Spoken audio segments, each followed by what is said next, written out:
Muy buenas tardes a todos y todas. Me quité los audífonos porque les voy a poner unos videitos. Y ahora lo que vamos a hacer es hoy terminar fuentes formales, todas las fuentes del derecho, que al final lo que hemos visto son muchísimos aspectos, no solo la fuente, sino toda una serie de características de las leyes, por ejemplo, como la fuente formal fundamental del sistema jurídico mexicano. Sí se escucha bien, ¿verdad? ¿Lo escuchan? Buenas tardes, Ana, que no te había visto. Sí, maestra, Sí, se sí se escucha bien. escucha. No, es que siempre me gustan los audífonos porque no se escucha el ruido ambiental. Entonces, y vimos todas las características de las leyes, que es fundamental, que eso era un acápite que yo iba a ver aparte, pero justamente como este manual lo trae dentro de las fuentes, estuvo buenísimo porque así alargamos un poquito más las clases, pero tienen todo este panorama. También las ramas del derecho, cómo se divide, un poquito de sistema románico y sistema del common law, para que también entendieran que son dos sistemas diferentes.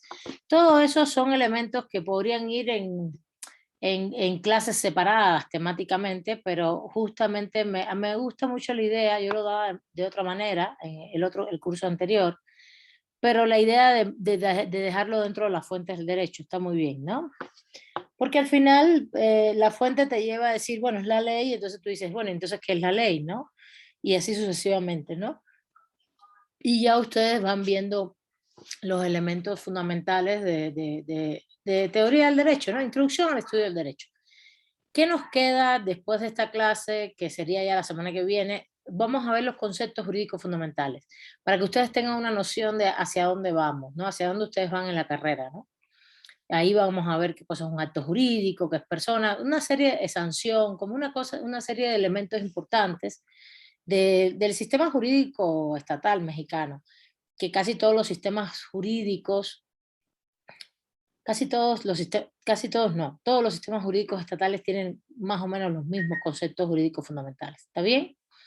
Entonces, eso va a ser muy importante para que ustedes se ubiquen. No hay, y sí es diferente a las comunidades indígenas, que puede ser que tengan una noción de esos conceptos diferentes. A ver si encuentro en materia, tengo que buscar si podemos ver a lo mejor una forma de ver una comunidad indígena. Ya vimos un documental, ¿no? Pero cómo una comunidad indígena ve este tipo de conceptos como sanción, delito, porque lo ven diferente, para que ustedes se den cuenta que hay una diferencia, ¿no? Pero bueno, a ver si lo encuentro, porque no tengo por ahora un material que hable de esto. Tendría, en todo caso, que buscar, hay mucho material etnográfico que se realiza, pero no un material único para estudiantes, ni mucho menos. Voy a buscar de todas maneras. Dime, Ana Lidia, a ver, leo acá, el chat. Eh, Está bien, no hay ningún problema. Vale, está bien, no hay ningún problema, Ana Lidia. Hoy, esta semana misma, yo subo las dos clases estas, no te preocupes. Entonces, ¿qué más les iba a comentar? Pues esto. Entonces, hoy, para cerrar, vamos a ver, les voy a poner unos videitos para que sea un poquito más didáctico y no sea solo yo hablando y preguntándole a ustedes, ya que ya he localizado, por supuesto no son míos, son del Congreso de la Unión, etcétera. Ustedes también tienen acceso a esos videos, pero para que sepan que esto existe y que es importante e interesante que lo puedan, los puedan visualizar, ¿no? Entonces, déjenme compartir pantalla, a ver.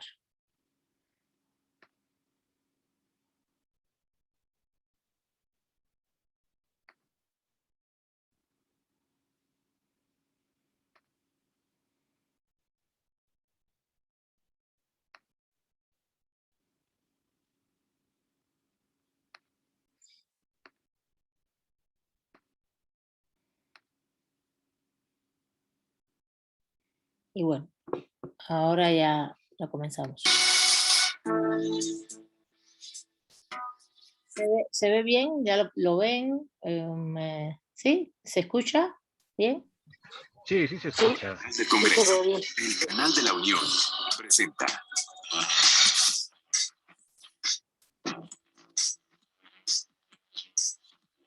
Hola, me encuentro en el centro histórico de la ciudad.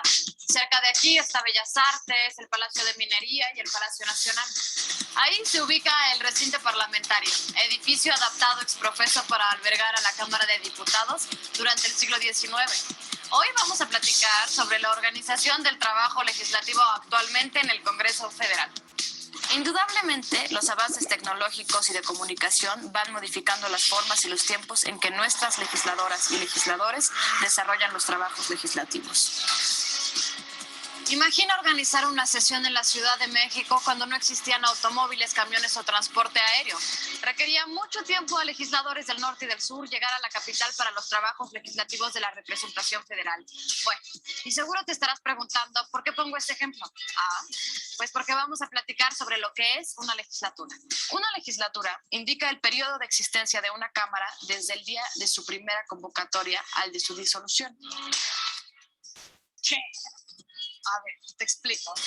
Para elegir a nuestros legisladores votamos en las elecciones. Los diputados son electos por un periodo de 3 años y los senadores por un periodo de 6 años. La Constitución, en su artículo 51, indica que cada legislatura durará 3 años. Más adelante, en el artículo 56, indica que el Senado se renueva en su totalidad cada 6 años. Así, la legislatura es el trienio para el que son electos los diputados. Los trabajos legislativos están organizados a partir de la tradición histórica, pero también a partir de las disposiciones constitucionales que han evolucionado a lo largo de la historia. Recuerda que nuestra Carta Magna vigente data de 1917, pero se ha modificado en la última década y ha establecido nuevas formas de organización de los trabajos legislativos. Los 3 años de duración de la legislatura se dividen anualmente. El año legislativo se divide en 2 periodos ordinarios de sesiones y cuenta con 2 recesos. El primer periodo inicia el 1 de septiembre de cada año y concluye el 15 de diciembre. El segundo periodo va desde el 1 de febrero y concluye el 30 de abril. Los lapsos de tiempo entre estos periodos, es decir, del 16 de diciembre al 31 de enero y del 1 de mayo al 31 de agosto, se denominan recesos.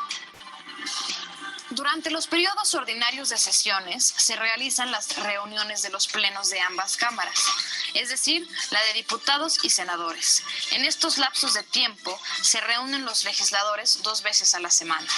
Durante los recesos atiende los asuntos del Poder Legislativo Federal un grupo de diputados y senadores quienes integran la comisión permanente, la cual sesiona generalmente 1 vez a la semana. El acto de reunirse a desahogar los asuntos en cartera se denomina sesión. En el derecho parlamentario, la sesión ordinaria es la reunión regular de los miembros del Parlamento o Asamblea Legislativa realizada por un lapso predeterminado para el cumplimiento de las funciones propias. Las reuniones de los legisladores pueden ser ordinarias, las cuales se definen y aprueban en el calendario legislativo al inicio de cada periodo. Sesiones extraordinarias, como su nombre lo indica, son las que se convocan fuera de calendario y finalmente las sesiones solemnes son aquellas en las que se entrega alguna presea, se develan letras de oro en el salón de sesiones o se recibe algún mandatario o líder mundial. Es así como nuestras legisladoras y legisladores se deben organizar para legislar y atender los asuntos que las leyes les mandan, además de encargarse de los problemas que les planteamos las y los ciudadanos en los distritos que representan. Hasta la próxima.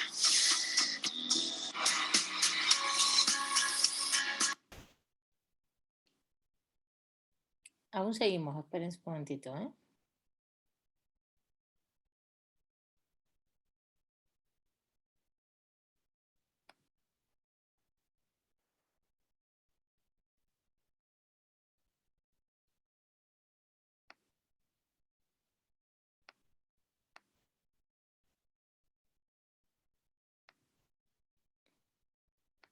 El Canal de la Unión presenta.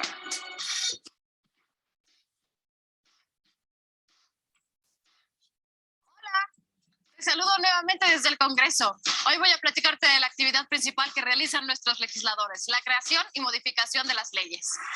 Decía don José María Morelos y Pavón en Los Sentimientos de la Nación: como la buena ley es superior a todo hombre, las que dicte nuestro Congreso deben ser tales que obliguen a constancia y patriotismo, moderen la opulencia y la indigencia, y de tal suerte se aumente el jornal del pobre, que mejore sus costumbres, aleje la ignorancia, la rapiña y el hurto.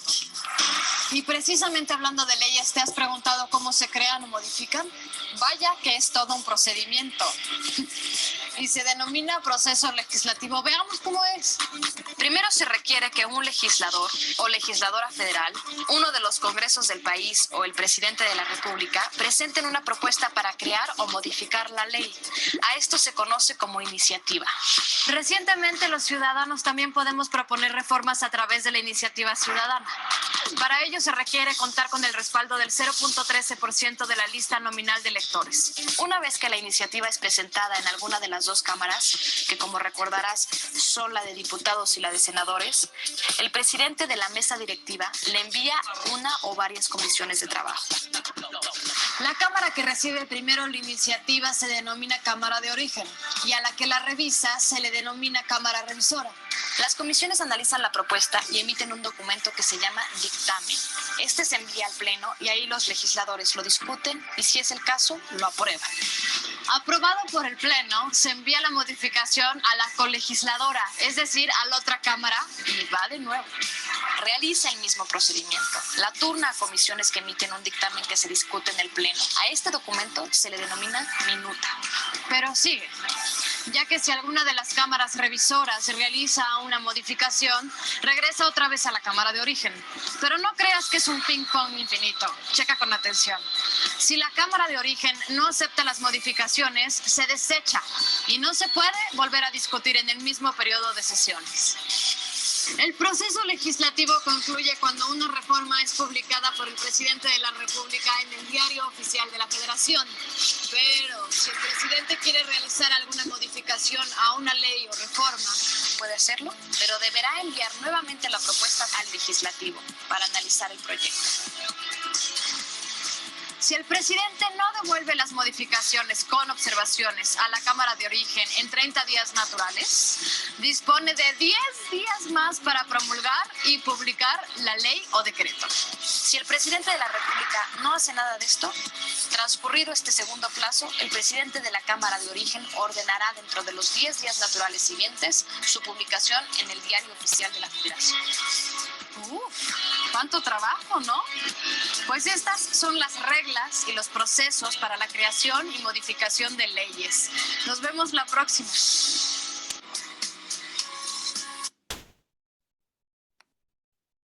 Bueno, ahora sí. Ya estamos de vuelta. De todas maneras les voy a poner los videitos. Son del Congreso. No son hechos por, ni mucho menos, son incluso hechos para jóvenes. Y les voy a poner los videitos en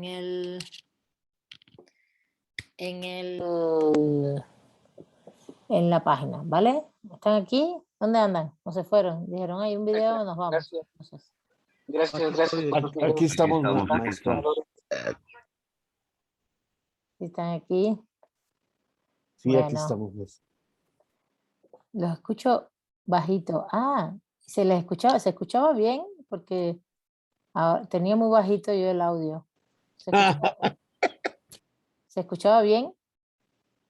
Sí, se escuchaba bien, maestra. Sí, profesora, sí se escuchó bien. Sí. No, yo tenía muy bajito el audio y yo los escuchaba a usted ahorita muy lejos, pero la muchacha se escuchaba muy alto. No, se escucha bien, maestra, la escuchamos bien. Sí, ahora ya lo regulé.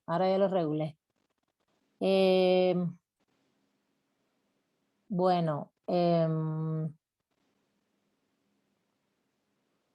a ver, me parece relevante que toquemos el punto. Estamos viendo ya, siempre hemos tocado México durante todas las fuentes formales, pero me gustaría, porque les dije que leyeran un poco el capítulo 5 con reservas. De hecho, les voy a decir, por ejemplo, a partir de la página 5.2, de la capítulo 5.2, página 179, está bien leerlo, no hay ningún problema. Acápite 5.2, página 179, que es el acápite sobre legislación. Antes, la verdad, está muy desfasado el capítulo 5. Ahí se plantea lo de la ley, ¿no? Justamente como principal fuente formal de derecho. Y ahora lo que les presenté así, una cosa de 3 minutos, es el procedimiento legislativo como tal. Primero, que era la legislatura, para que lo supieran desde el punto de vista de México, y que era el legislativo. Ahora, no obstante, no es únicamente, son leyes las que se emiten desde el punto de vista como fuente del derecho. Hay otros documentos legales que también se emiten. A ver, se supone que lo tienen que leer, yo se los dije, a ver quién me dice cuáles son los otros documentos legales además de la ley. Ya la ley la vimos que ese es el procedimiento, hay 2 cámaras, siempre hay iniciativa, discusión, aprobación, depende de las cámaras. De hecho, hay algo que tienen que saber, siempre pasa primero por comisiones, ¿no? Pasa por comisiones que están en las cámaras, que tratan las temáticas diferentes. Siempre, siempre, siempre pasa por comisiones.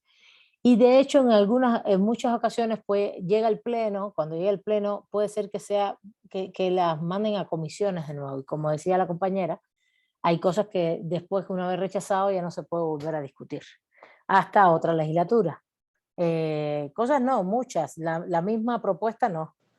Pero también hay otras formas de establecer ese procedimiento. Eso es una clase que se llama Derecho Parlamentario, que podría existir como clase semestral. Es muy bonita, que es todo lo que ya son los procedimientos internos de la Cámara, sus reglamentos, quiénes son los actores, sus atribuciones, cómo es todo el procedimiento.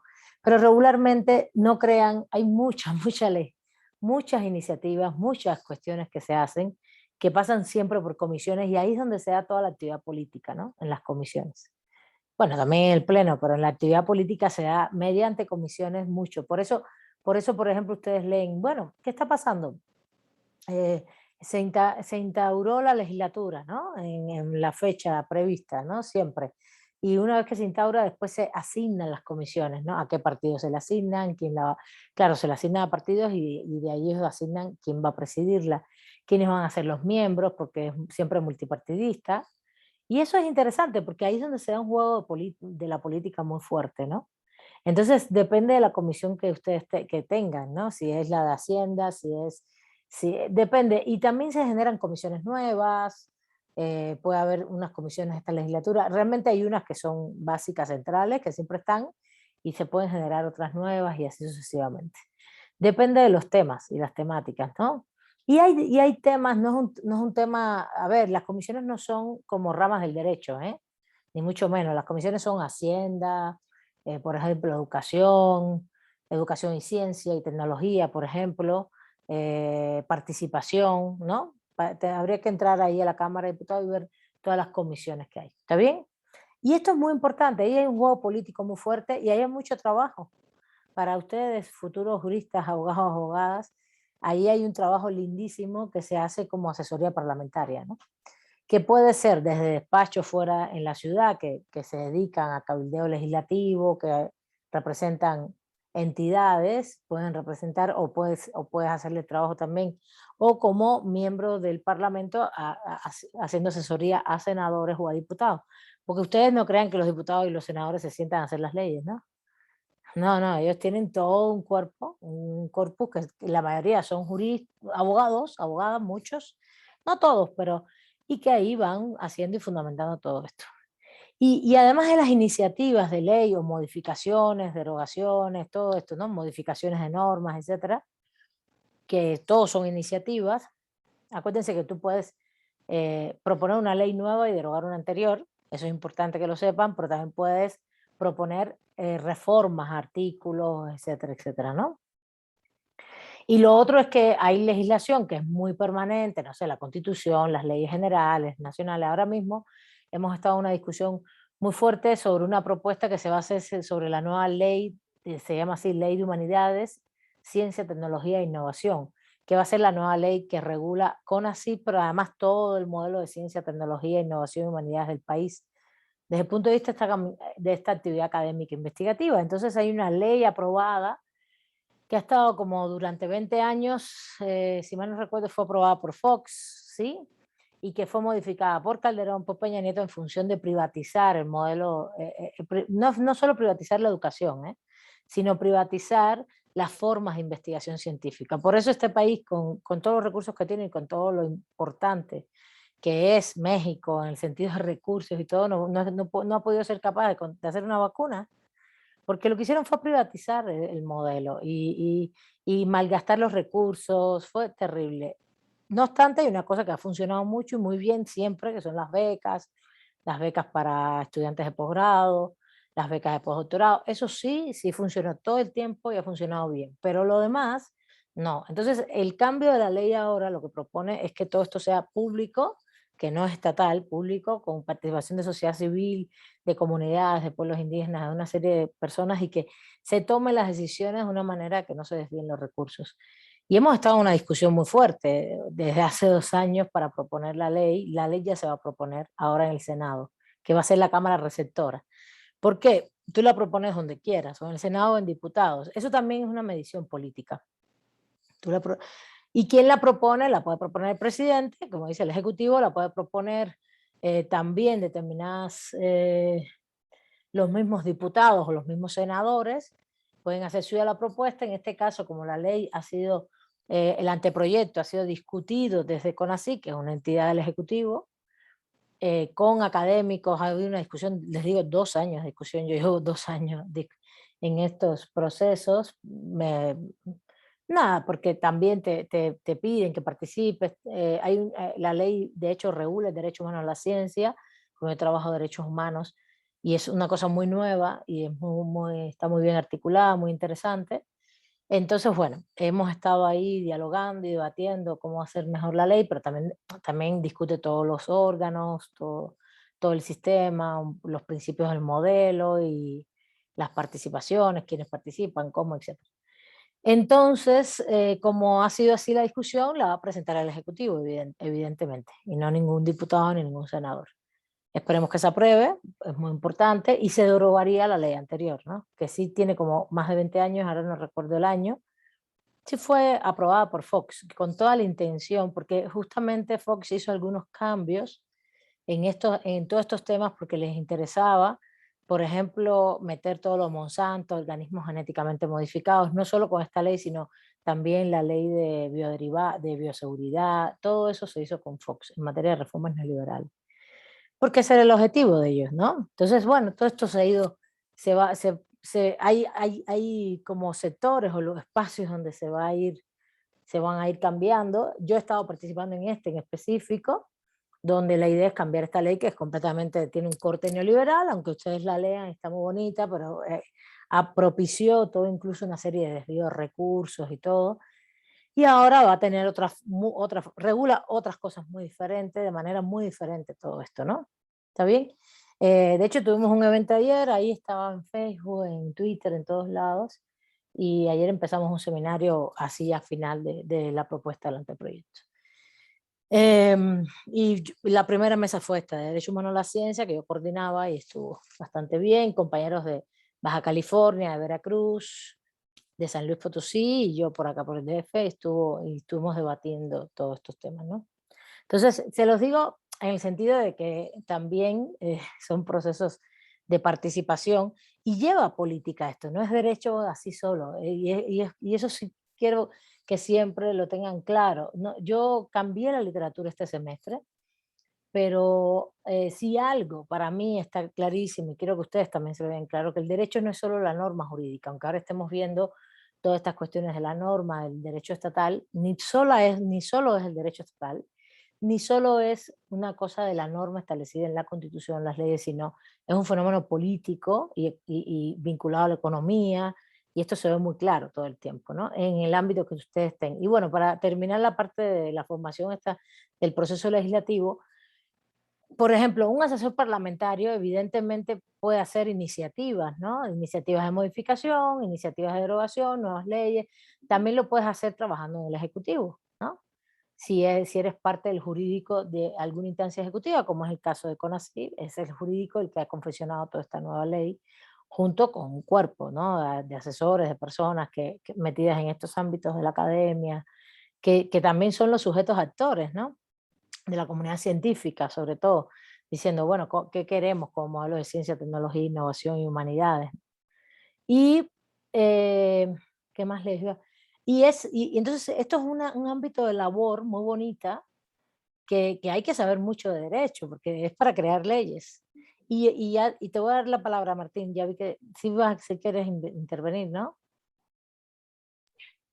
Bueno, es que en base a lo que estaba diciendo del trabajo que tuvieron ayer, pues a mí me gustaría como que verlo, pero no sé si está en Facebook o en Está en, alguna página está que en tiene. Facebook, está en Ah, Facebook sí. y No está sé en... cómo lo puedo buscar. Ajá. Espérame, te lo voy a pasar. Es que esos debates son muy importantes, maestra. A mí me han ayudado mucho para ir entendiendo tanto como lecturas, tanto como parte ahora sí, de la parte académica. Espérate, ay, estaba en Facebook, pero hice algo mal, espérense.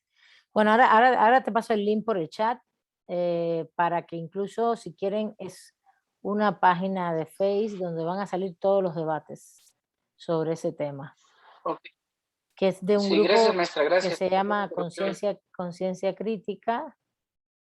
Es conciencia, no solo de conciencia, sino de con la ciencia crítica, y ahí van a salir todas las mesas.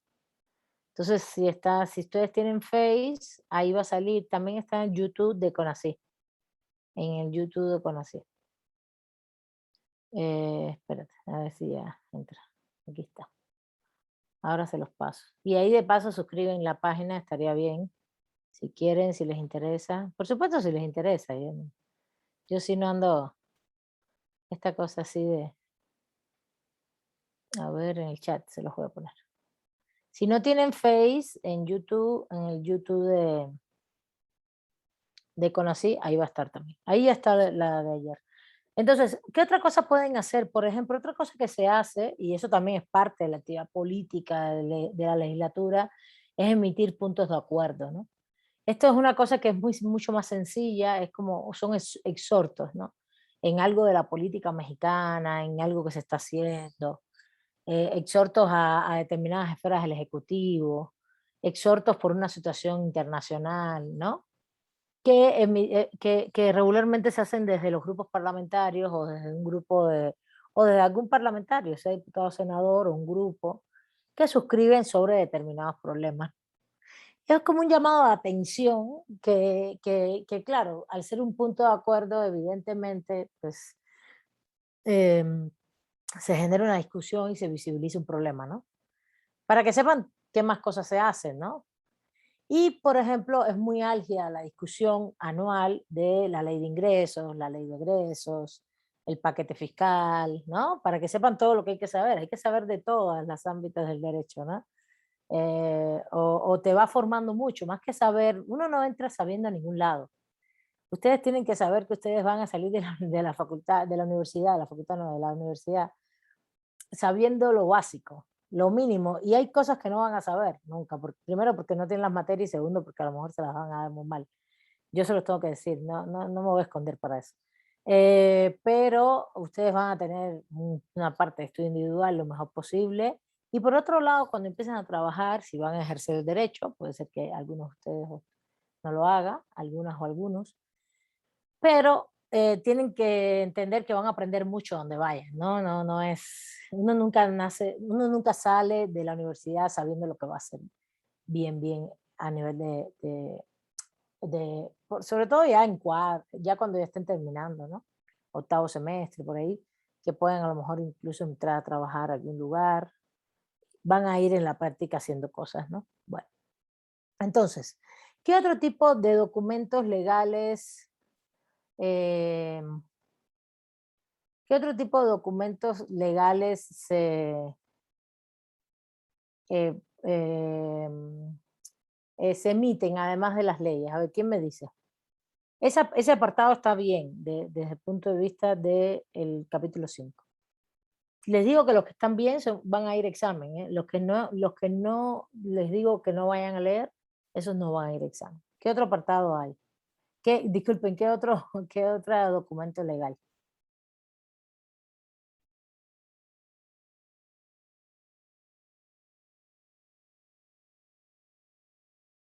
Espero que ustedes... A ver. Bueno, yo tal vez esté mal, maestra, pero bueno, según el video que usted nos puso también anterior, que dura aproximadamente 2 horas, yo por ahí no sé si estoy bien, pero entendí que también la jurisprudencia se emite. No, pero ¿no? disculpen, la pregunta está mal. ¿Qué otra fuente formal del derecho desde el punto de vista de la ley, que no es solo una ley, no es solo la Constitución y las leyes generales nacionales? ¿Qué otro documento legal tiene un procedimiento que tiene que tener incluso un paso hasta cierto punto o tiene, con la iniciativa legislativa y el proceso de aprobación, promulgación, etcétera? ¿Qué otro tipo de documentos? No solamente hay leyes, constitución, leyes, ¿qué otro tipo de documentos existen? Eso es lo que quiero que me digan. Maestra, ¿pueden ser las reglas? ¿Las reglas de qué, corazón? Las reglas que de los códigos para cualquier ley. ¿Pero eso se llama regla o cómo se llama? Yo los conozco como son reglas, ¿no, maestra? No pueden No ser se llaman reglas. ¿Cómo se llaman? códigos. No, el código es una ley. Muy bien, Hani por acá está hablando. A ver, dice, ¿qué otro tipo de ley? Dice Delfina, muy bien. Los decretos, muy bien. Dice Janet, tratados internacionales. Yo estoy de acuerdo, aunque el autor trata los tratados internacionales de otra manera. Para mí, en estos momentos, los tratados internacionales son parte del orden interno una vez que se ratifican. También, aquí, Martín, te estoy mandando el enlace de YouTube, también les estoy mandando el enlace de YouTube del debate allá. Y los reglamentos. Los códigos son leyes, se llaman códigos, pero son leyes, ¿vale? Entonces está la Constitución, las leyes, decretos, reglamentos, tratados internacionales, que está a la par de la Constitución. ¿Está bien? No, las reglas son todas, Juan, es una terminología para todo. La Constitución tiene reglas, las leyes tienen reglas, los tratados tienen reglas, todos tienen reglas, pero se llaman reglamentos. El reglamento, a lo mejor lo que tú querías decir era el reglamento, míralo en el chat, están poniendo ahí las compañeras. Sería Constitución, miren, sería al final Constitución, tratados internacionales, sobre todo los de derechos humanos, los comerciales también son parte del orden interno, pero los que están al mismo nivel de la Constitución son los de derechos humanos, tratados internacionales comerciales, que son muy importantes, y ahí están todas las leyes generales, nacionales, después decretos, después reglamentos y códigos. Y parece que no han leído el texto, porque algunos sí, otros no. Aquí se dice muy bien que la ley emana del Congreso de la Unión,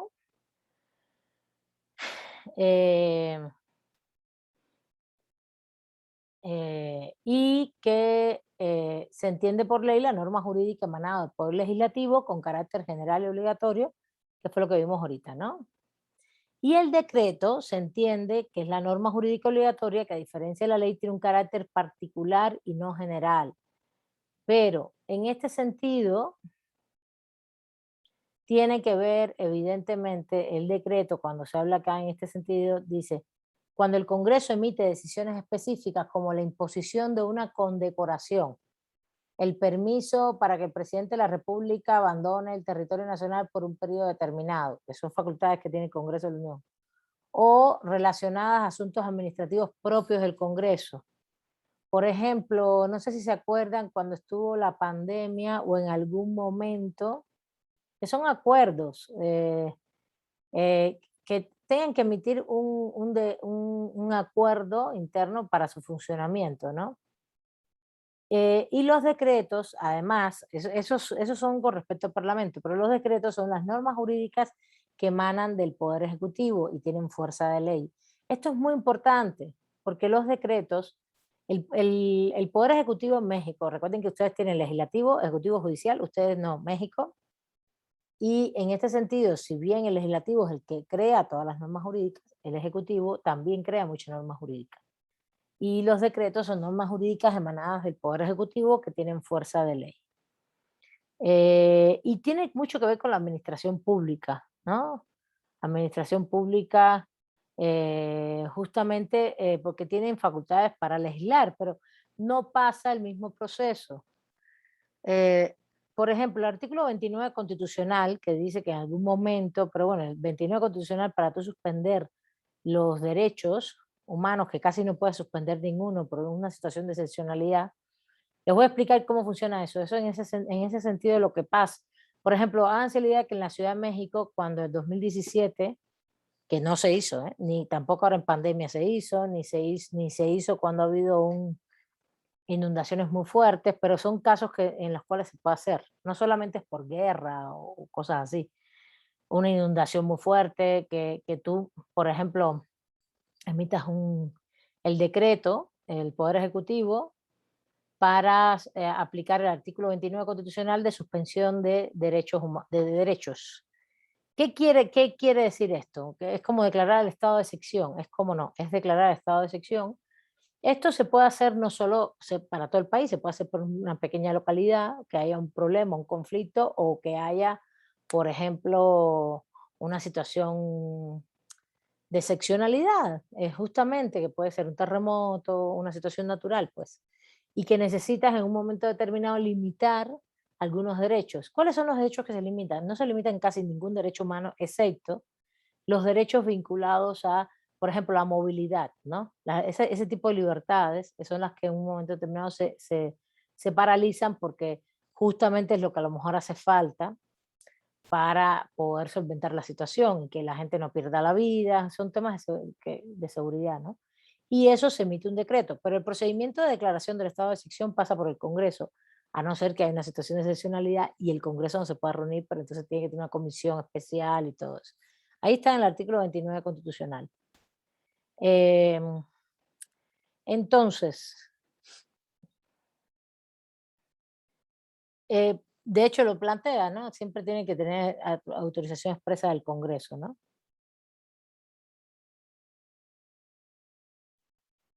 Y también tengamos en cuenta que el Poder Ejecutivo internamente sí genera muchísimos documentos legales internos. Por ejemplo, todo Poder Ejecutivo, todas las instancias del Poder Ejecutivo, todas las secretarías, todas las instancias tienen toda una serie de elementos internos desde el punto de vista jurídico para elaborar documentos jurídicos. Desde acuerdos con fuerza jurídica, ¿no? Con vinculación jurídica. Claro, es un acuerdo interno, es para esa secretaría, ¿sí me entienden? Incluso ahí tienen que respetar las leyes generales, las leyes nacionales, la Constitución, todo esto evidentemente. Y también resoluciones administrativas internas. En general se le llaman resoluciones administrativas, ¿no? De todo tipo para su funcionamiento interno, para generar políticas públicas, para aplicarlas, etc. Y también, esto también lo hace el judicial, pero solamente para la entidad judicial. Recuerden que el Poder Judicial tiene todo el sistema de tribunales, desde en los juzgados de distrito, desde la base hasta la Suprema Corte, pero también tiene un Consejo de la Judicatura, que el Consejo de la Judicatura a la vez, eso lo van a ver en Constitucional, es un órgano como que controla todo el Poder Judicial, controla éticamente el funcionamiento de los jueces, todas estas cosas, y también capacita, controla, capacita, todo esto. Y todo eso tiene un funcionamiento interno con resoluciones administrativas, etcétera, ¿no? Entonces, eso también existe. ¿Está bien? Bueno.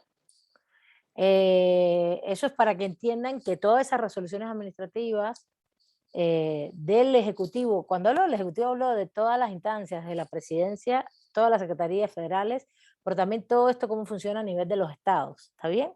Y cuando hablo de resoluciones, de las resoluciones administrativas dentro del Poder Judicial, Estamos hablando de todas las instancias, sean federales o sean de los estados. ¿Está bien? Es decir, que el nivel de ejecución del derecho de todo el tiempo del movimiento de normas jurídicas y de cómo se generan acuerdos nuevos, de normas jurídicas nuevas, es muy amplio en México. Y no es única y exclusivamente, no se pueden centrar solamente en la Constitución, los tratados internacionales y las leyes generales. De ahí tienen que ir bajando y bajando y bajando. Entonces, yo les recomiendo que no se atormenten, que sencillamente vayan por materia, entendiendo toda la legislación que compete esa materia, y en la medida en que ustedes se vayan especializando y que les guste, no, me gusta más civil, me gusta más penal, me gusta más constitucional, derechos humanos, ustedes van a irse metiendo a la legislación respectiva. Claro, hoy por hoy, por ejemplo, y esto es algo importante que tengo que decirles, es que se supone que para todo el ámbito del derecho que ustedes vayan a ejercer, necesitan saber derechos humanos. Así que ese es un tema que sí deberían tener en cuenta. ¿Está bien? Bueno, ¿alguna duda hasta aquí para seguir? No, profe. Bueno, ya les dije que pueden ver el apartado 5.2, ahí está todo el proceso legislativo. Si quieren profundizar, pueden bajar de la Cámara de Diputados, del Congreso de la Unión, la ley del Congreso de la Unión y el reglamento de la Cámara de Diputados y de los senadores. ¿Está bien? Bueno, recuerden que siempre hay una cámara de origen, hay una cámara revisora, porque México es bicameral, 2 cámaras, estoy hablando de las leyes, y puede venir con observaciones, se puede discutir de nuevo, etcétera, etcétera. Y finalmente, si se aprueba, si no se aprueba, no se puede presentar en esa legislatura, y si se aprueba, pasa para el Ejecutivo para que sea publicado. ¿Por qué para el Ejecutivo? Porque el Ejecutivo es un decreto que aprueba, que emite la promulgación de la norma, ¿no? Y esto es muy importante, y eso se llama la formalización del proceso. Si ustedes discuten una norma jurídica en alguna de las cámaras y nunca se promulga, no es vigente. Y ese es un concepto muy importante en teoría del derecho, la vigencia de la ley. La ley es vigente en cuanto que pasó por el proceso formal establecido en las normas jurídicas mexicanas del Estado mexicano. ¿Está bien? Si no es vigente, pues no tiene coacción y entonces no tiene carácter obligatorio. ¿Está bien? Eso es muy importante. Bueno, ¿alguna duda ahí?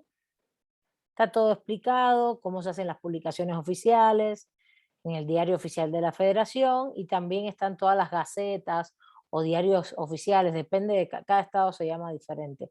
Ahí la pueden ver, yo les enseñé la página, pueden entrar y verla.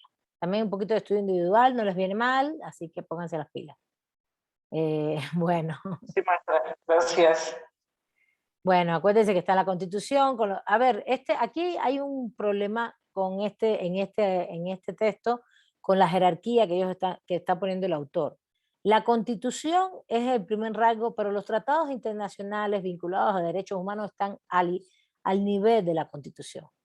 Eso es importante que lo sepan, y eso se los y eso está mal en este texto, que es la página 179. No, los tratados internacionales de derechos humanos están al mismo nivel de la Constitución.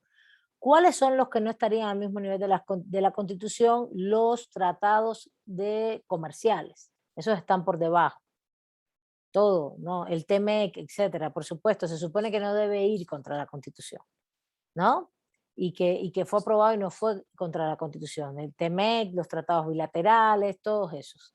Pero los de derechos humanos sí están a la par de la Constitución. ¿Cuándo no están a la par de la Constitución? A ver si alguien lo sabe. ¿Cuándo un tratado internacional de derechos humanos se nos queda por debajo de la Constitución? A ver si alguien lo sabe. No está en el texto, pero a ver si alguien lo sabe. ¿Cuándo se decide que no está a la misma par de la Constitución? Es en casos específicos. A ver, toma la palabra. Maestra, Sí, diga. Para que estén a la par de la Constitución deben de ser ratificados por el gobierno mexicano. Sí, estamos en el tono de que estamos hablando de que todos los tratados estos que estoy diciendo están ratificados, estoy de acuerdo. Muy bien. ¿Qué más? Pues yo entiendo lo mismo que usted, que que los tratados en derechos humanos, los tratados internacionales en derechos humanos están a la par de la Constitución. Los que no son, que no conllevan a los derechos humanos, esos están abajo de la Constitución. Ok, pero ¿hay algún momento en que los internacionales de derechos humanos pueden ponerse debajo de la Constitución? Es un momento que tiene que ver con qué, cuando los tratados internacionales de derechos humanos colisionan con la Constitución.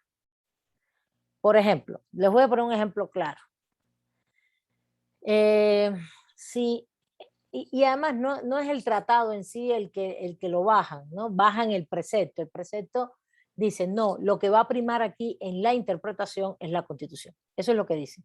No es que el tratado le baje el rango. Te lo voy a explicar mejor. Es como que tienes, por ejemplo, el debido proceso está regulado en los pactos de derechos humanos, ¿no? En la Declaración Universal, todo lo que se llaman también garantías judiciales. Si vas a la Convención Americana de Derechos Humanos se llama garantías judiciales, protección judicial, que es acceso a la justicia, ¿no? Garantía, bueno, todo más o menos, protección judicial también es debido proceso. Tienen otros nombres porque fueron aprobadas en los años 60 y los años 70, entonces, pero hoy, ¿cómo se le llama a todo esto? Derecho al debido proceso y acceso a la justicia. Bueno, el acceso a la justicia para mí está dentro del debido proceso. El debido proceso es un gran principio que tiene muchos subderechos internamente, muchos. Entonces, ¿qué es lo que va a pasar? México tiene un artículo que es el del arraigo, el 16 constitucional, que establece que una persona puede estar presa hasta 70 días sin haberle iniciado un proceso porque está en investigación, porque su delito está en relación con la delincuencia organizada. Se supone, todo esto se supone porque estás en investigación, pero se supone que eres parte de la delincuencia organizada, se supone que estás con delitos que suponen que forman parte de delincuencia organizada. Luego entonces estamos investigando y te vas y puedes evadirte de la justicia. Entonces se pide que ese proceso de investigación sea profundizado y que estés en prisión esos 70 días. Y todavía no te han radicado la denuncia, ¿se imaginan? Eso va contra todo debido proceso. Eso está en el artículo 16 constitucional. Ese artículo se ha dicho muchas veces que es inconstitucional. Bueno, lo dicen los abogados, los defensores de derechos humanos, etc. Pero la Suprema Corte dijo, no, es constitucional y lo necesitamos ahí porque la situación del país, y ha argumentado que tiene que ver con, bueno, lo hicieron cuando la reforma de justicia penal, estamos hablando de los mandatos, si mal no recuerdo, empezó desde 2009. Si mal no recuerdo, ahora no tengo claro, porque es que hubo varios momentos de cambios legales, pero estoy casi segura que fue antes de la de 2008, exactamente, 2008, que es antes la del 2011, que es la de derechos humanos. La reforma constitucional del sistema penal acusatorio, donde se hace todo el proceso de oralidad, juicios controversiales, ¿no? Que el juicio sea oral y a la vez haya controversia. Un juicio controversial se llama, que es que habla la parte acusada y la parte defensora, ¿no? Disculpen, los acusados, la parte acusada y la parte también de la víctima que está representada por la Fiscalía, que defiende a las víctimas y también representa al Estado. Y por otro lado, los acusados y sus defensores, etc. Entonces hay un proceso de controversia, es decir, pruebas y todo es en un juicio oral, ¿no? Bueno, todo esto, en ese momento también se hicieron estas reformas y evidentemente cuando se hace la reforma del 2011 se empieza a decir, bueno, pues este artículo queda inconstitucional, ¿no? Porque la Constitución está supeditada a los derechos humanos. Y la Suprema Corte declaró que no por la situación del país, ¿no? Más de dos veces se le subieron esos procesos como de inconstitucionalidad a ese artículo y no. Entonces, si tú ahora vienes con un proceso igual y dices e invocas el Pacto Internacional de los Derechos Civiles y Políticos o la Declaración Universal o la Convención Americana, que es la regional, o los protocolos y los que tienen que ver con derechos civiles y políticos del sistema interamericano, por el debido proceso, contra una persona que esté presa con este tipo de régimen de delito que tiene que ver con la institución del arraigo, te van a decir que no, te van a decir que no rige el pacto, no rige el tratado internacional, que lo que rige es el artículo 16 constitucional. Ese es el caso donde en un momento determinado siempre la interpretación se va a ir por arriba la Constitución. ¿Vale? ¿Está bien? ¿Se entendió? ¿Sí se comprendió o no comprendió ni nada? Es que no es que invalidas el tratado internacional. A ver, Juan, adelante.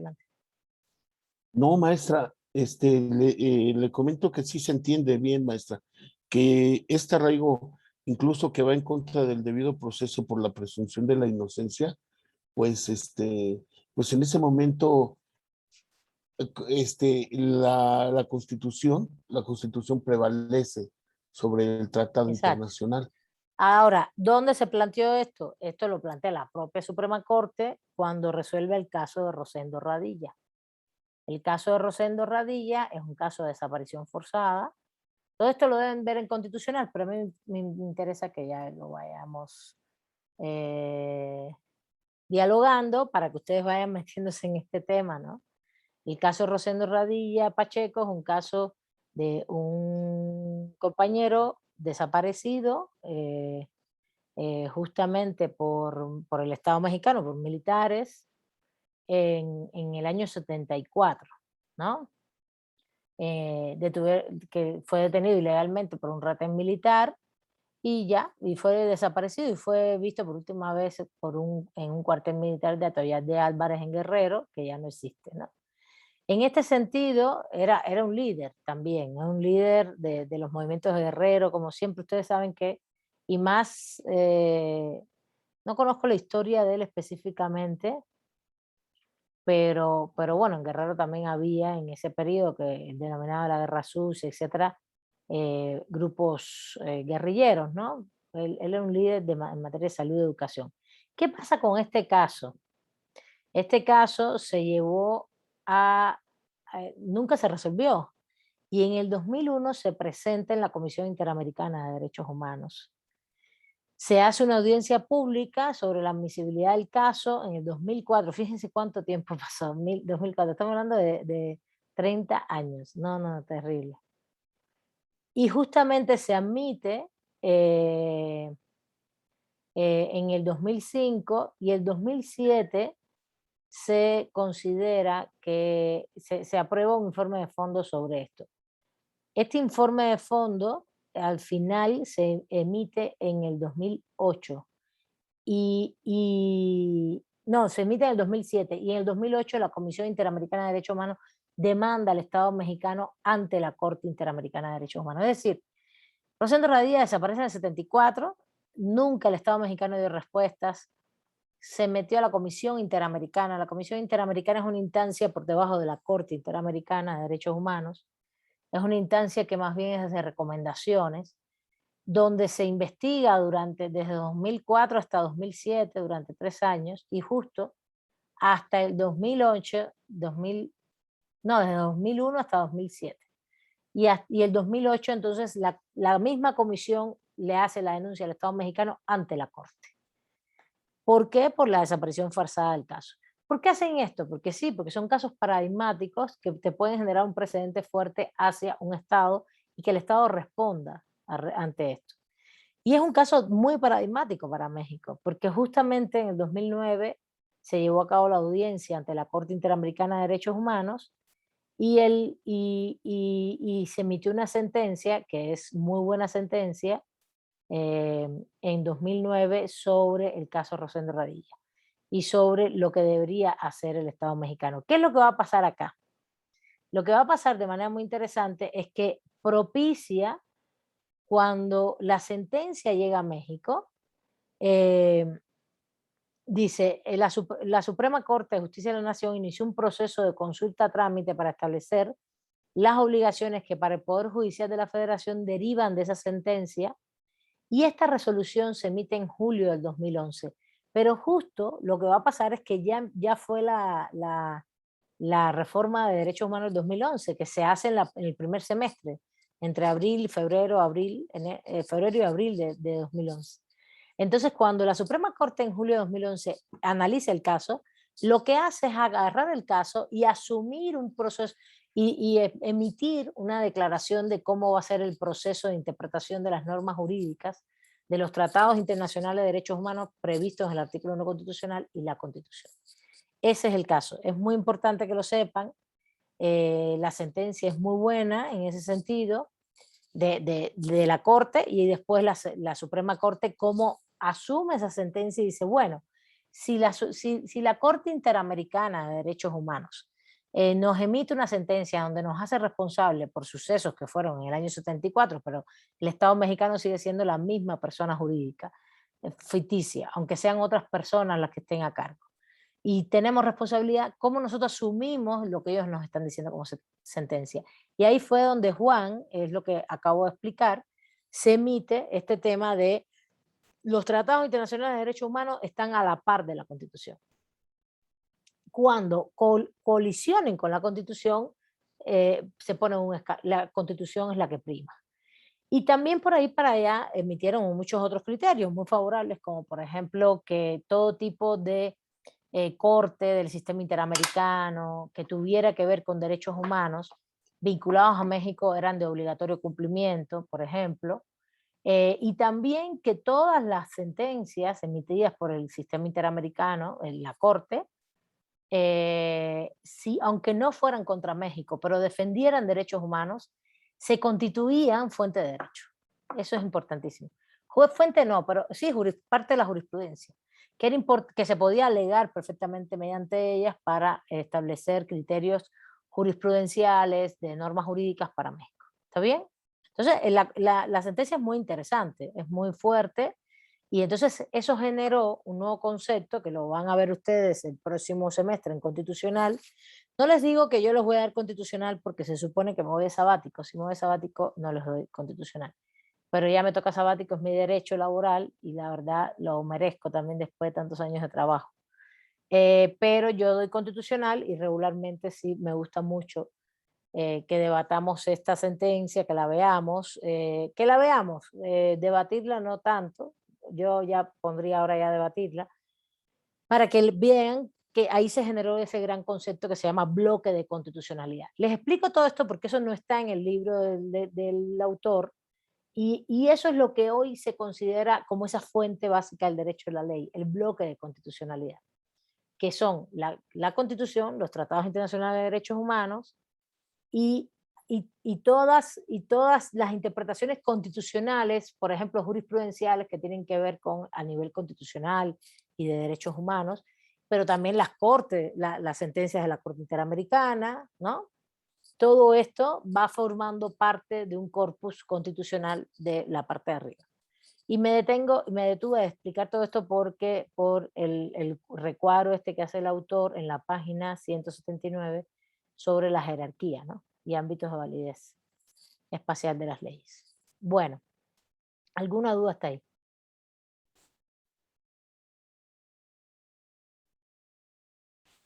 No, profesora.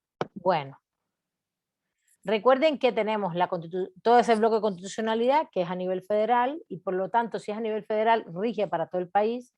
Las leyes federales que rigen para todo el país, ¿está bien? Y a nivel de locales podemos tener constituciones estatales y leyes estatales.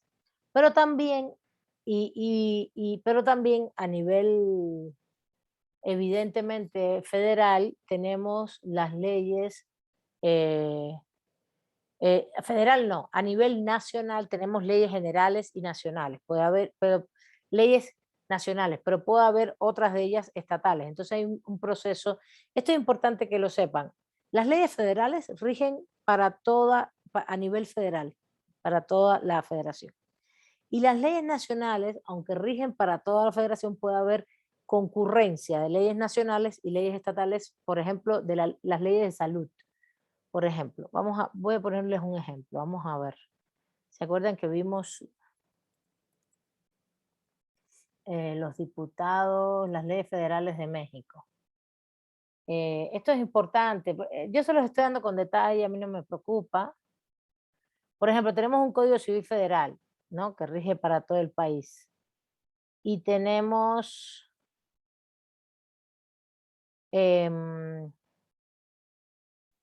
pero, a ver, es que quiero ver en los estados.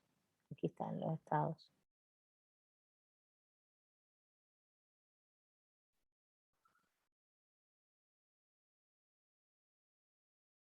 Y esto es importante para que así tengan ustedes la perspectiva federal y local.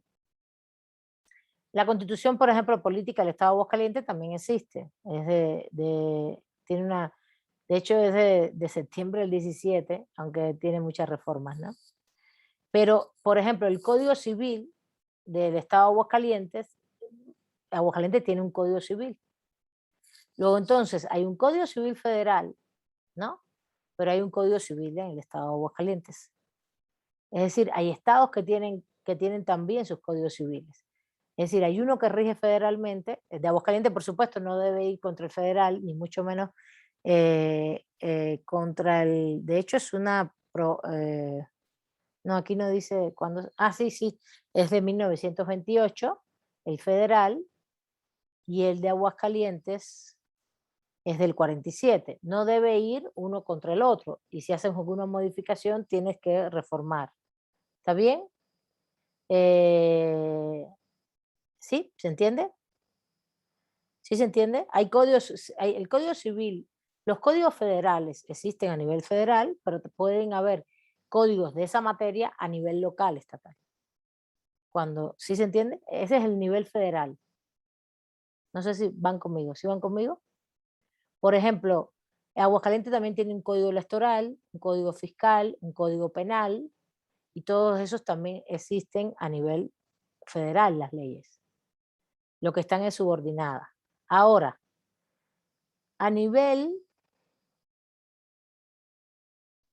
nacional, cuando se habla de nacional,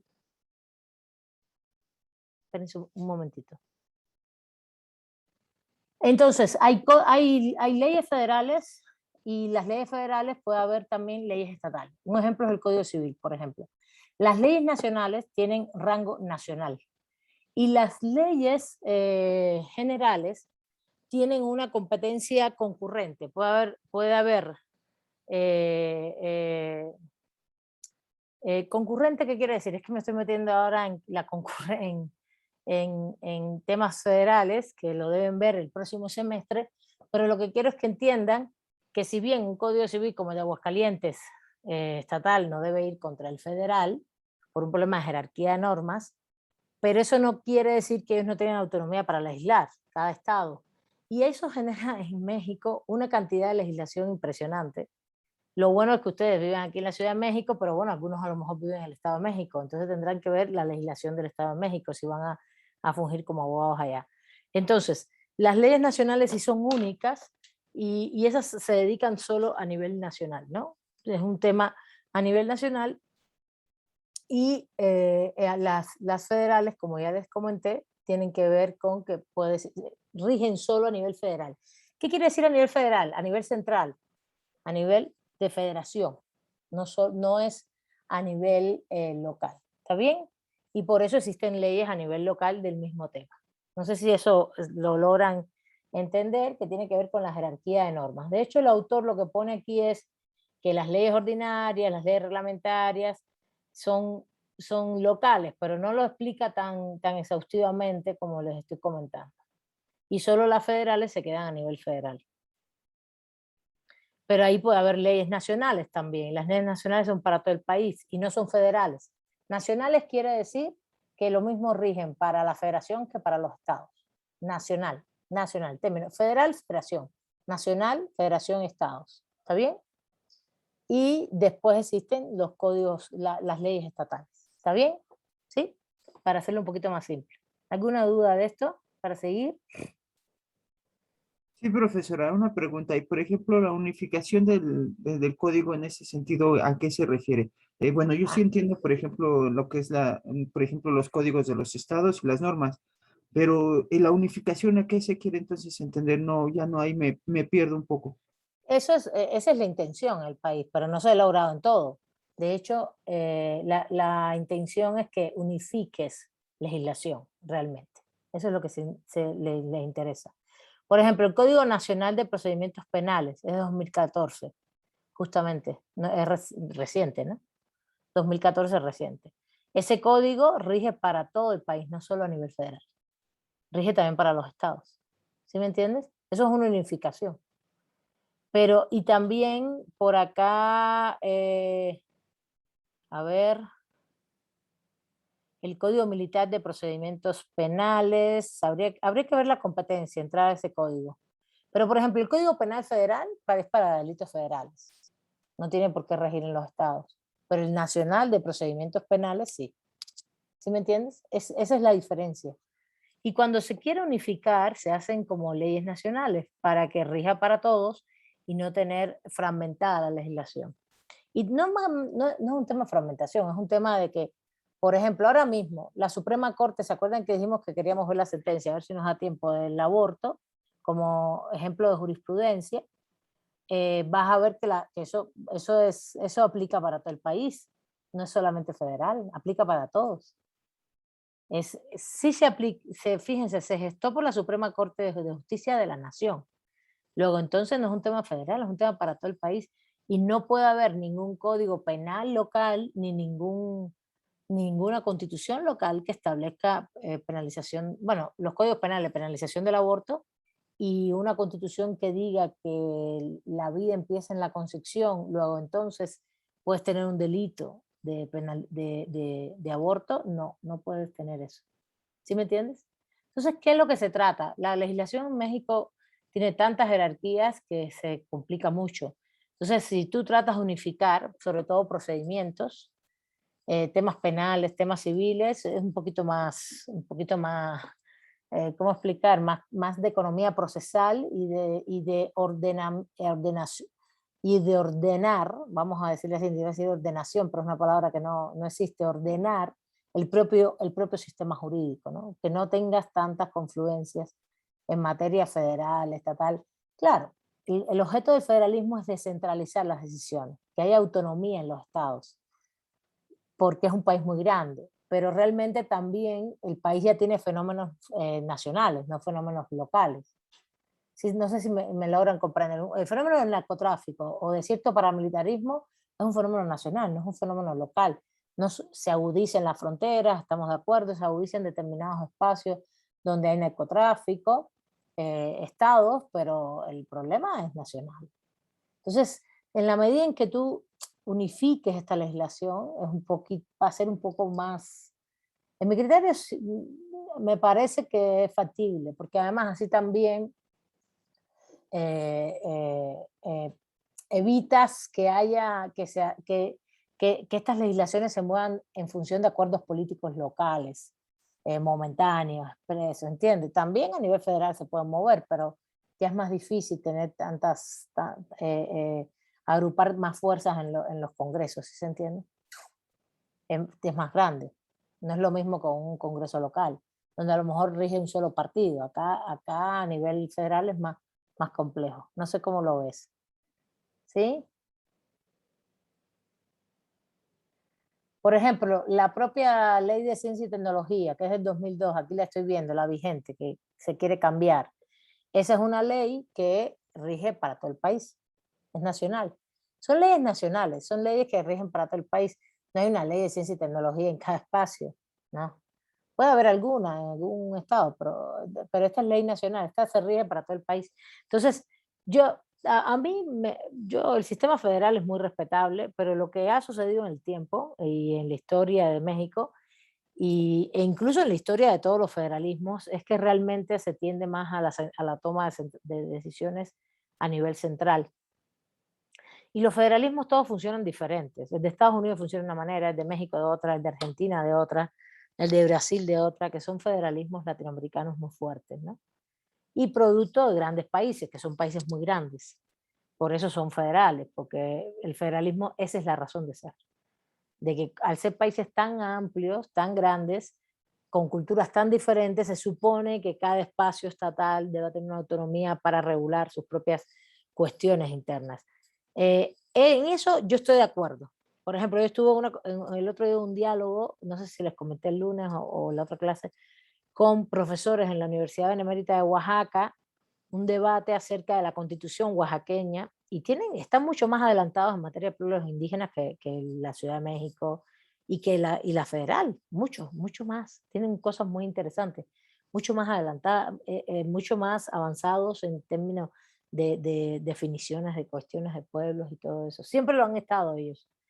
Y a mí me parece muy bien eso. Yo sí abogo porque esas constituciones existan y que Oaxaca se preocupa por esto porque tiene mucha más población indígena que la Ciudad de México misma, que tiene otra forma de funcionamiento. Esto es un país, la Ciudad de México es un país, 20 millones de habitantes, bueno, 8, está bien, 10, es un país, ¿sí se entiende? Entonces, en eso estoy de acuerdo, pero sí, pero los problemas penales y las regulaciones civiles, de manera general, pueden unificarse en todo el país, igual que los procedimientos, con la reforma de justicia penal. Y la reforma, que no solo es de justicia penal, también es de juicios orales. Todo eso se podría unificar. ¿Por qué? Porque los fenómenos que tenemos de delitos, las formas de contratación, las formas de sucesión, las formas familiares, podemos regularla a nivel nacional, no necesitamos solo lo local. Y en lo local, a lo mejor establecer normas específicas, habría que ver de acuerdo a cuestiones culturales, por ejemplo, si hay muchos pueblos indígenas, pero eso también podríamos desde lo nacional hacer. De hecho, se está proponiendo una ley para los pueblos indígenas con mucha fuerza y si se hace nacional va a estar muy importante, va a ser muy importante porque entonces tienes que adecuar todas las normas en función de esto, ¿no? No sé si me van comprendiendo. Hay normativas que yo creo que hay que respetar localmente y que hay que fomentarlas y otras que se pueden unificar. A eso se refiere. No sé quién preguntó, Luis, ¿verdad? Porque no estaba mirando, estaba Sí, en la profesora. pantalla. Lo que hay es que estar atento de todo lo que hay vigente y irte dando cuenta de lo que rige. De todas maneras, en la medida en que ustedes avancen después en administrativo, constitucional, administrativo, y las materias, los profesores van indicando cuáles son las legislaciones federales, o si hay legislación nacional, federal, competencia federal, nacional, todo el país. Y bueno, lo estatal lo van a tener que ir buscando porque no nos da tiempo en clase revisar lo estatal. La única clase que se dedica a revisar lo estatal es una clase que ya no existe, que se llama, bueno, existe la materia, pero régimen jurídico del Distrito Federal, pero que se pone porque, bueno, estamos en la Ciudad de México y la universidad tiene que ver con la ciudad, pero la materia ya se debería llamar régimen jurídico de la Ciudad de México, ¿no? Y justamente lo que se trata de ver en esa materia es la Constitución de la Ciudad de México, que en materia de regulación es bastante más avanzada, o bastante integral en materia de derechos humanos y cosas que la federal, de hecho. Pero no veo yo que, no sé de profesoras y profesoras que vayan a las regulaciones estatales casi, sino siempre nos quedamos en lo federal o lo nacional. ¿Está bien? Bueno, seguimos.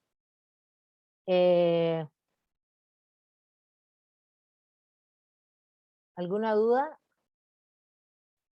Bueno, aquí está muy bien destacado el proceso legislativo, lo pueden volver a revisar. Y de los tratados internacionales, este punto, el 5.22, yo no lo leería no lo leería por acá, porque, oigan, yo les he dicho página 179, pero la página está mal puesta, ¿eh?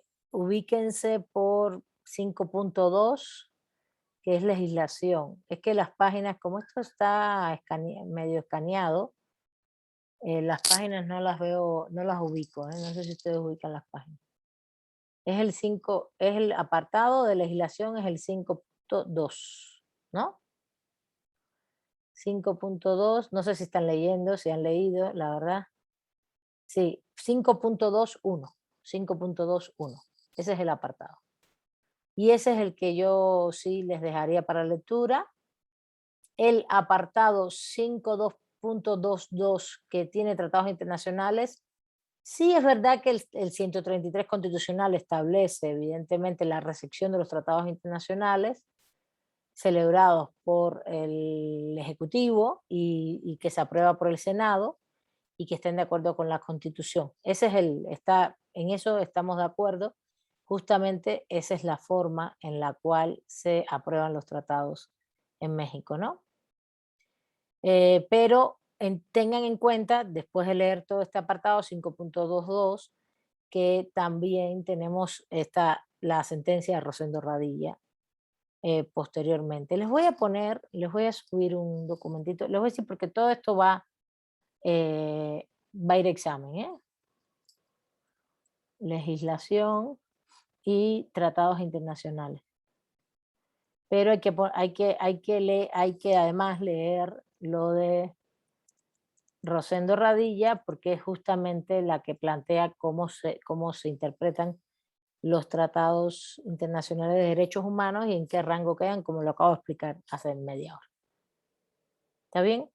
Los tratados internacionales pasan por este proceso, el Ejecutivo los firma, los suscribe a nivel internacional, con todo el procedimiento internacional que lleva, sea interamericano, sea universal, ONU, y después entran al Senado de la República y ahí son ratificados. Una vez que son ratificados, esto es muy importante, ya pasan a ser parte del orden interno. Artículo 133 constitucional y el artículo 1 constitucional ya no los dice expresamente cómo se regula, cómo los derechos humanos. ¿Ok? Bueno. ¿Quién me dice la costumbre jurídica en México? Vamos al otro punto rápidamente. Ya se acabó la clase. Ya se acabó, ¿verdad? Ya se me había olvidado. Bueno. Sí, ya se acabó. Ya, profesora. Bueno, disculpen, ya se acabó. Pensé que todavía teníamos tiempo. Yo estaba entusiasmada aquí. Otra hora. Creo que ya les he dicho varias veces, revisen los textos. Aquí el tema de costumbres sí está bien y el tema de las normas jurídicas individualizadas también, ¿vale? Revísenlo bien, ya ustedes tienen el video de la jurisprudencia. Ya lo demás, la jurisprudencia sí tienen que actualizarlo de acuerdo al video, ¿vale? Porque el video es de hace 2 meses, está muy actualizado ese video. Ese video es de agosto, de hecho, está muy actualizado. Y ahí está todo, dígame. De hecho, el video, bueno, realmente el tema empieza a los 10 minutos del video. Sí. Sí, empieza, entonces, yo me lo aventé la primera media hora y pues andaban empezando con la historia de eso, de las jurisprudencias y eso. Pero justamente yo quería ponerles un pedazo, lo tengo seleccionado, pero ya no dio tiempo. Pero justamente de lo que me interesa, ¿y ahora dónde está? 10. Bueno, no sé dónde. Aquí está, no. Sí, aquí está. Es que lo puse, pero estaba como a la hora. Lo puse que corriera, porque estaba intentando ponérselos. Les iba a poner un pedazo y ya seguía hablando y no lo hicimos. Pero justo como a la hora del video, es que empieza ya todo el proceso de la jurisprudencia actualmente, ¿no? Como a la hora del video. Son 2 horas y un poquito más. A ver. Y les iba a poner un pedazo, pero bueno, ya no se los puse. No pasa nada. Ahí tienen todo el apartado de costumbre, está bien, el apartado de normas jurídicas individualizadas también, el apartado y los otros apartados, el de jurisprudencia es el único que me preocupa. A ver, ¿qué me preocupaba? Que no leyeran la primera parte de la Constitución porque hablaba de garantías y eso ya está rebasado en derechos humanos. Entonces me preocupaba que viéramos bien que lo del proceso legislativo, ya está, la ley, los tratados internacionales, que sepan lo que les expliqué hoy del caso Rosendo Radilla, y en materia de jurisprudencia ya tenían el video hace varios días, y hace muchos días, y tienen la segunda hora completa, establece cómo es todo el procedimiento hoy, cuáles son todos los acuerdos actuales, y después te dice cómo buscar la jurisprudencia para que aprendan, ¿vale? Pasen lista, que ya terminamos la clase. Y el miércoles empezamos con conceptos jurídicos fundamentales, ¿vale? Cuídense mucho. Pónganse a Gracias, leer. profesor. Oigan, les recomiendo Gracias, mucho. profesora. No, gracias a ustedes. Buenas tardes. Sí.